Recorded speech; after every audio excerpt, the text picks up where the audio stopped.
Angustia, ataques de pánico, su tratamiento psicológico. La angustia es esa sensación penosa, dolorosa que nos embarga a veces y con la cual, si no sabemos lidiar, ocupa y dirige nuestro mundo totalmente.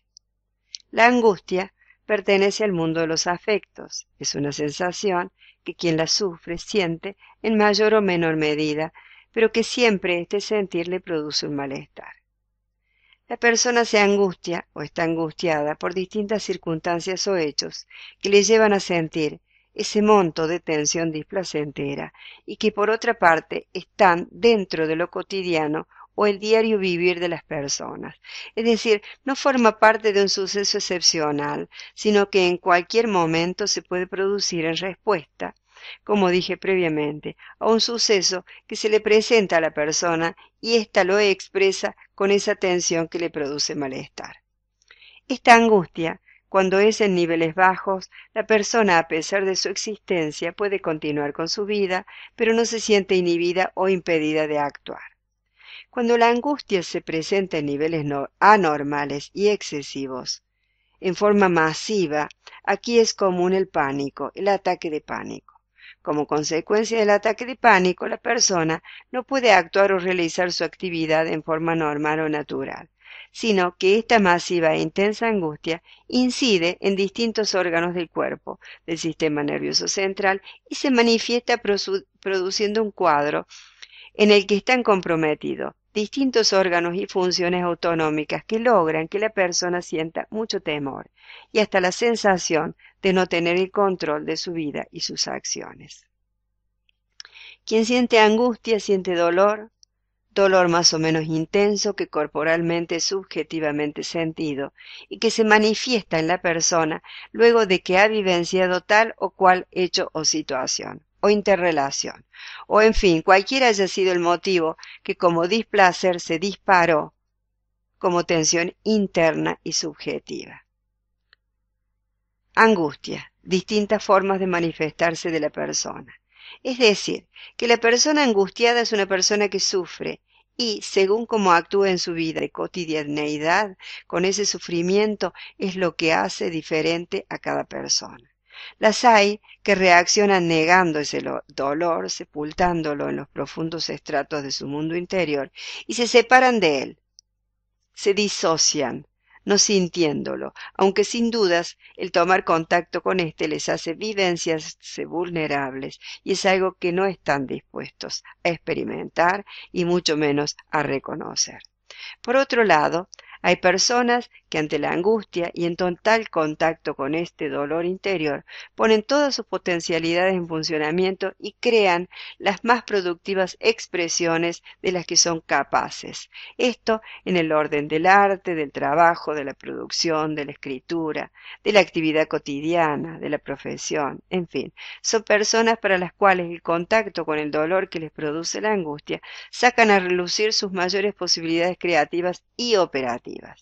Y los hay quienes ante la angustia temen, sienten mucho temor a que esto les produzca un mal mayor, se inhiben, se vuelven sobre sí mismos, y de esa angustia y la ansiedad que esto les produce, todo tipo de pensamientos y elucubraciones, todas ellas relacionadas con lo negativo, con desencadenantes catastróficos y desequilibrantes, les lleva a encerrarse sobre sí mismos, a no actuar y a agrandar más aún la ansiedad y angustias originarias.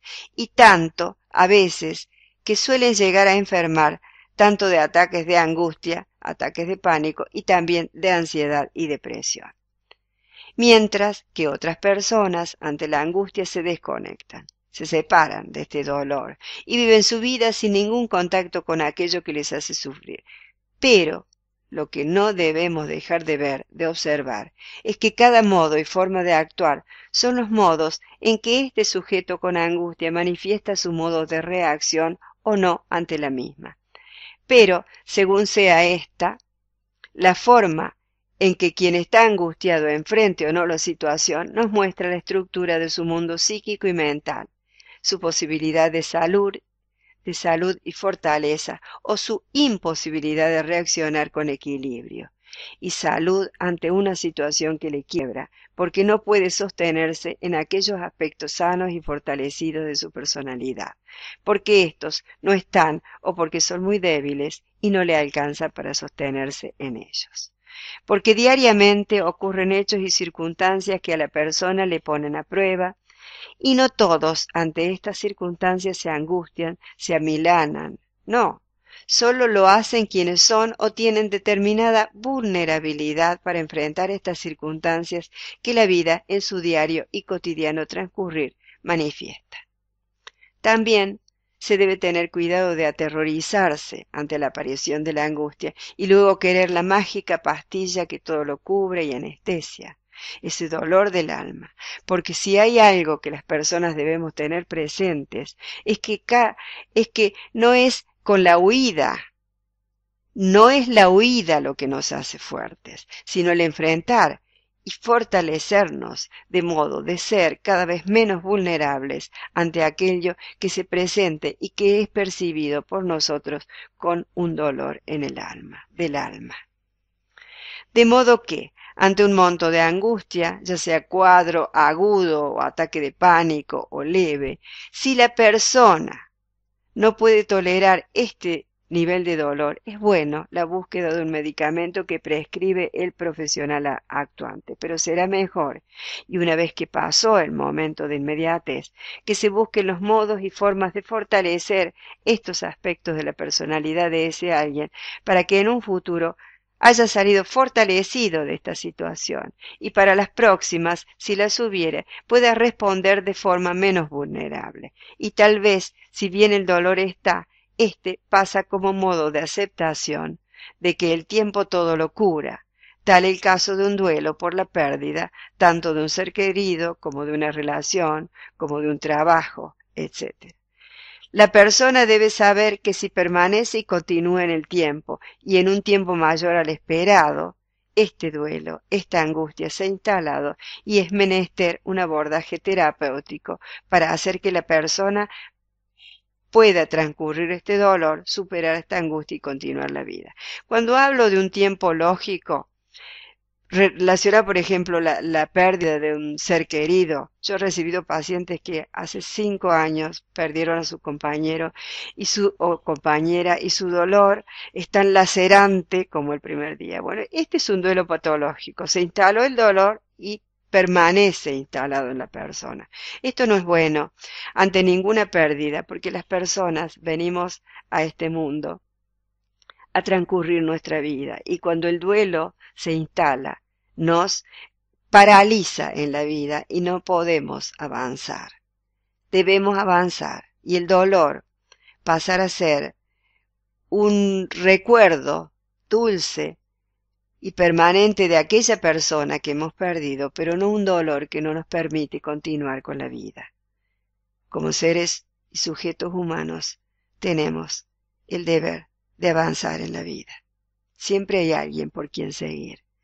Siempre en la vida de las personas ocurren hechos, y ya desde niños, que le presentan a cada persona distintos momentos ante los cuales esta persona responde con dolor e angustia. Y si bien las respuestas son diferentes, en la larga vida de las personas hay un rosario de momentos en que el dolor y la angustia se han presentado y le han permitido crecer y ser menos vulnerable ante situaciones displacenteras.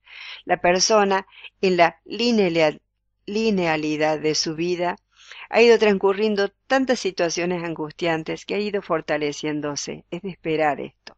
Este sería el aspecto positivo de este sufrir, el necesario, digámoslo así, porque capacita a la persona a enfrentarse a otras situaciones que pueden ser más dolorosas aún. Mientras la persona tenga vida, serán otras las oportunidades que tenga de vivenciar la angustia. El modo en que sale de ellas es lo que expresa y muestra la persona en sí, en su subjetividad, en ese reservorio que tiene de herramientas que le llevarán a manifestar mayor o menor dolor y a salir en mayor o menor tiempo de ese dolor.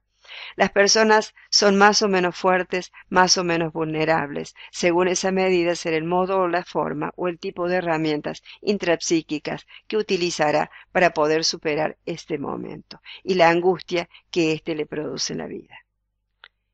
Esa angustia tan sentida, ¿cómo superarla? Tratamiento psicológico. Como dije previamente, son innumerables los motivos que llevan a la persona a experimentar angustia y así también son distintos los caminos para superarla. Ante la angustia, a veces la persona siente que se ha detenido ese miedo en su interior y en niveles agudos este aparece y se presenta como ataques de pánico. Cada ataque de pánico es diferente, pero en cada persona lo que se siente comprometido es todo su cuerpo, sus órganos, sus sentidos y también su mundo psíquico. A veces la persona solo siente un ataque de pánico en su vida, pero luego lo que vivencia es el terror de que este ataque se presente nuevamente. A veces la persona durante ese ataque de pánico y angustia siente que realmente todo su cuerpo, todos sus órganos le indican que se muere. Y es ese temor a morir, ese temor a la pérdida total y absoluta de control, lo que le lleva a experimentar el terror subsiguiente de que nuevamente se presente este ataque y aunque éste nunca se vuelva a producir, el terror no deja de estar. Pero la angustia no es el ataque de pánico, este es un monto masivo de angustia. La angustia, como dije previamente, es ese dolor, esa sensación de displacer, ese temor sin objeto que la persona vivencia y luego de experimentar algo que es lo que le lleva a sentir la angustia, pero no está relacionada con lo que lo produjo, la produjo, con ese momento o circunstancia, sino con ese dolor interior, con esa tensión que se instaló en su pecho y no le permite vivir una vida plena, en relajación, en disfrute, en alegría, con placer. Porque la angustia suele y muy comúnmente estar junto a la ansiedad, a la depresión, tristeza y miedo, que si se instalan y forman parte de la vida de la persona que la siente y en forma permanente, ésta se transforma en la antesala de la enfermedad psíquica y física también. Entonces, ante los síntomas de angustia, ¿qué hacer? Enseñar a la persona a conectarse con lo que siente y a transcurrir ese dolor que hasta físico se presenta, para que ésta pueda salir fortalecida de la situación y no revista luego características y formas de cronicidad y o de ataques masivos. La psicoterapia recomendada es la cognitiva conductual generalmente. Mi método, el método Heinzmann de hipnosis terapéutica, funcionan perfectamente y rápidamente para esto. Son muchas las herramientas también de otros modos psicoterapéuticos que desde esta forma de abordaje se pueden utilizar para que la persona pueda dejar atrás esta sintomatología y también evitar su cronicidad o superarla si ésta se ha instalado como tal. El tratamiento con el método Heinzmann de hipnosis terapéutica, mi método de abordaje, son una serie de técnicas psicoterapéuticas, algunas adaptadas de distintas modalidades terapéuticas y otras creadas por mí, más la técnica de la hipnosis que he creado y que en conjunto me permiten decir que para quienes sufren de angustia, con y sin ataques de pánico, estos experimentan una rápida resolución con la aplicación de mi método de abordaje psicoterapéutico en un tiempo mucho menor que con cualquier otra metodología, porque es eso lo que tiene de muy positivo la aplicación de la hipnosis terapéutica y mi método, que es en un tiempo bastante menor y produce los efectos positivos esperados y que se sostienen y mantienen en el tiempo.